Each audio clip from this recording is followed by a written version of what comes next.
बिस्मिल्लाहिर्रहमानिर्रहीम। अस्सलाम वालेकुम फ्रेंड्स, आप देख रहे हैं हमारा YouTube channel CSE guide official. मैं हूं Mohammad Irfanullah, positive attitude with titanium thinking. आज हम बात करेंगे जो काफ़ी सारे दोस्तों ने पूछा हुआ है कि हमें बता दें कि प्रोफेसर के साथ आपने कैसे जो है हमने टच में रहना है, उसके साथ मतलब जो मैसेजेस वगैरह करने हैं वो कैसे करें ताकि उसको हम याद रहें कि भूल ना जाए वो कि भाई ये भी मेरा स्टूडेंट था, इसको मैंने एक्सेप्टेंस लेटर भी दिया था। ये वो इस तरह के जो भी माइंड में क्वेश्चन आते हैं वो उसमें हम बात करेंगे। तो पहले तो आपने जब आपको एक्सेप्टेंस लेटर मिल जाए प्रोफेसर का, आपने शुक्रिया अदा करना है कि sir thanks for your response, I am very lucky that you give me acceptance letter. तो इस तरह आपने जो भी उनको रिप्लाई करना है वो अच्छा तरह ईमेल कर दें। और साथ ही आप कहें कि sir can you give me your WeChat ID if you don't mind. तो या if you feel easy for fast conversation, easy language में। ये नहीं कि कोई आप औखी सी इंग्लिश यूज़ करें, उसको पता चले कि भाई आप कोई फन्ने खां हैं या इस तरह कोई ऑफिस में बात करते हैं, आपको इंग्लिश आती है, ये वो नहीं। उसको इनके साथ कोई लेना देना नहीं है कि आप कितनी स्ट्रॉन्ग इंग्लिश मारते हो, या जो सिंपल इंग्लिश करें जो उनकी समझ में आए, सीधी सीधी। ठीक है, जैसे please can you give me your WeChat ID for fast conversation या फॉर फास्ट कॉन्टैक्ट। इस तरह आप उसके सीधा सिंपल सा मैसेज करें तो उसके भी माइंड में आ जाएगा अच्छा ये यही मांग रहा है। तो वीचैट आईडी या वीचैट आईडी लिख दें तो भी फिर आपको नंबर देगा या वीचैट आईडी देगा। वो वीचैट आईडी आपने कॉपी करके जो आपको पता है कैसे सर्च करनी है, वीचैट में जाना है, प्लस के ऑप्शन पे ऊपर क्लिक करना है, उसमें आगे होगा ऐड टू कॉन्टैक्ट, ऊपर ऐड कॉन्टैक्ट करके ऊपर वीचैट आईडी लिखी होगी वो जाके पेस्ट कर देनी है। तो वो प्रोफेसर आ जाएगा, उसको रिक्वेस्ट सेंड करनी है। रिक्वेस्ट सेंड करने के बाद जब एक्सेप्ट कर ले तो thanks for acceptance my request. तो ये मैसेज जब कर लो उसके बाद आपने प्रोफेसर को ज़्यादा तंग नहीं करना। बस 15-20 दिन के बाद जो है आपने फिर उससे पूछ लें, अगर एडमिशन का पूछना है तो पूछ लें, नहीं तो ना भी पूछें, कोई मसला नहीं, खैर है। ठीक है, फिर आपने उससे ये पूछे कि सर कोई अगर फेस्टिवल वगैरह आ जाता है, जैसे अब दिसंबर में आई थिंक उनका होगा ये न्यू ईयर फेस्टिवल, तो उसका आपने मैसेज कर देना है सर कि हैप्पी न्यू ईयर, जो इस तरह का है, जो भी है आपको पता चल जाएगा कि कैसे कैसे न्यूज़ में भी आ जाता है कि फेस्टिवल कौन से हैं, या आप कैलेंडर में आपने नोट कर लें कि कब फेस्टिवल है, तो वो आपने उसको मैसेज भी कर देना है ताकि उसको पता रहे कि जो है ये मेरा स्टूडेंट है। ठीक है, तो इस तरह जो आपने उसके साथ टच में रहना। जैसे आपने अप्लाई कर लेना है, ठीक है, मिसाल के तौर पर आपने अप्लाई कर लिया, ज़्यादा मैसेजेस उसको नहीं करना। ये नहीं कि गुड मॉर्निंग ये वो इस तरह कोई मैसेज नहीं करना, उनको इनके साथ कोई लेना देना नहीं है। कोई लॉजिकल मैसेज, कोई इस तरह का जो भी करना है वो करें। कोई आपका जेन्युइन मसला है, आपके मेजर का मसला है, इस तरह का कोई है तो वो प्रोफेसर से डिस्कस करें। अगर नहीं रिप्लाई देता तो ये नहीं करना कि आप रिप्लाई नहीं दे रहा हो, इसको मैं दोबारा 2-3 मैसेज और जो है खड़का दूँ, ये रिप्लाई देगा, क्यों नहीं रिप्लाई दे रहा, क्या मसला है, ये वो। तो इस तरह आपने नहीं करना। अगर 2-3 बार रिप्लाई ना भी दे तो sir are you okay, everything is fine, तो इस तरह का आपने मैसेज कर देना, I am much worried about that. तो फिर वो रिप्लाई दे देगा। ठीक है, इस तरह वैसे ज़्यादा करना नहीं है आपने मैसेजेस वगैरह, बस कोई इवेंट हो तो उसका रिप्लाई विश कर दिया, जो भी है।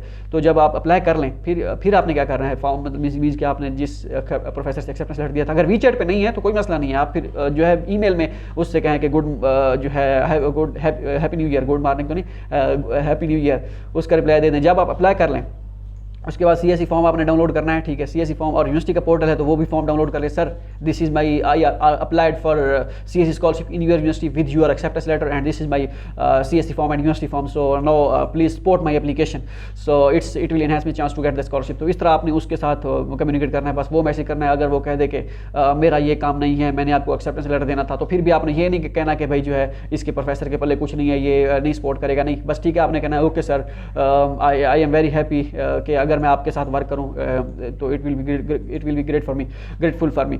तो इस तरह आपने उसे कहना है, बाकी आपने उसके साथ कुछ नहीं करना। अगर वो कह दे ओके मैं सपोर्ट करूंगा, तो फिर जब वो 15-20 दिन या गुजरें तो फिर आपने कहा है, फिर आपने पूछना sir have you get any response from international officer, या have you get any response from department about my application. तो वो कहेगा यस या नो, जो भी कहेगा तो वो फिर आप उसके हिसाब से, अगर वो कहे यस आपने कहा थैंक्स, अगर वो कहे नो आपने कहना कोई मसला नहीं, okay no problem sir, I am waiting for your response, या I am waiting for this for good news. तो इस तरह आपने कह देना है। बाकी आपने उसके साथ कोई छेड़छाड़, कोई पंगा, कोई रोज़ाना की मैसेज बुनियाद पे, जैसे हम सुबह उठते ही मैसेज कर देते हैं कि गेट गुड मॉर्निंग, ये वो जो भी है, ऐसे कोई मैसेजेस नहीं करने आपने, क्योंकि अब उनको इस चीज़ के साथ कोई लेना देना नहीं है कि भाई आप उसको उनकी गुड बुक में आएंगे ये या वो, नहीं। उनको सिर्फ पढ़ाई के साथ जो है वही लेना देना है उनका, बाकी उनके इसके साथ कोई, हाँ जब कोई इवेंट हो जाता है वो विश कर लें तो वो अलग बात है। होप सो ये वीडियो आपके लिए फ़ायदेमंद साबित हुई। ये कोई अगर आ जाए कोई सस्ता दानिश्वर, वो कहेगा ये हमें छोड़ रहा है, ये वो, ये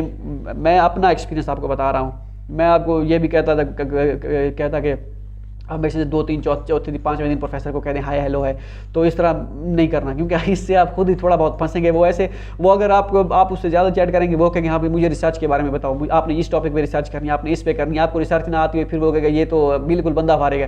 तो वो अगर ज़्यादा क्वेश्चन उसने करने शुरू कर दिए फिर रिसर्च के हवाले से या स्टडी के हवाले से, फिर आप फंसेंगे। क्योंकि हमें पता है कि हमारा स्टडी बैकग्राउंड जो है, हमारे यूनिवर्सिटी का जो हमारा जो है एजुकेशनल सिस्टम है, वो हमारा पता है कि हमें कितना स्ट्रॉन्ग है, हम सबको पता है, आपको भी पता है, मुझे भी पता है, ठीक है।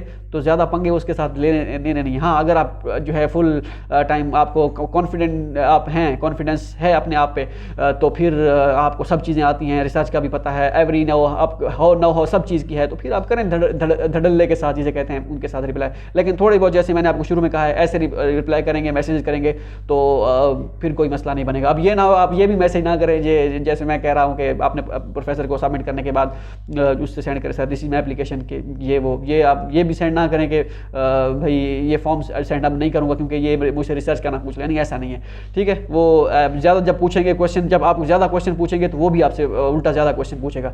तो थोड़ा बहुत टच में रहना है, ज़्यादा नहीं टच में रहना। ये आपकी अब कैफियत जो है, जहनी कैफियत दूर हो गई होगी। हाँ, अगर थोड़ा बहुत आप देखिए प्रोफेसर ज़्यादा थोड़ा सा है बात करने का, उसको वो रिप्लाई देता है, खुशी खुशी आपको जो है रिप्लाई देता है। फिर आपने एक और चीज़ कंफर्म करनी है कि sir in this year how many student got acceptance letter from you, कि आपसे कितने स्टूडेंट एक्सेप्टेंस लेटर लिया है और आप कितनों को दे सकते हैं। अगर वो कहेगा you are the only one, no one other, तो फिर तो आप कहेंगे थैंक्स फॉर दिस। तो इस तरह आपने, क्योंकि आपने ये कंफर्म कराना है कि कितनों को एक्सेप्टेंस लेटर दिया है। अगर तो एक को दिया है मीन्स कि आपका एक ही है। अगर 2 3 को दिया हुआ है, ये नहीं कि उन दोनों को स्कॉलरशिप लग जाएगी, आपकी नहीं लगेगी, नहीं। वो फिर आप एक तो कंपटीशन होगा, या हो सकता है उस प्रोफेसर के पास 2 3 जो है सीट्स हों। तो इस तरह आपने ये पूछ लेना है कि सर आपको इस साल कितने स्टूडेंट्स जो है इंटरनेशनल स्टूडेंट्स अलाउ हैं, तो वो आपको बता देगा। ऐसा बातों में, ये पहले नहीं पूछना, ये बातों में पूछना है जब वो अगर आपको लगे कि वो चैट अच्छी कर रहा है, रिप्लाई कर रहा है, सारा कुछ ठीक हो गया। मिलते हैं अगली वीडियो में, दुआ में याद रहेगा। अल्लाह हाफिज़।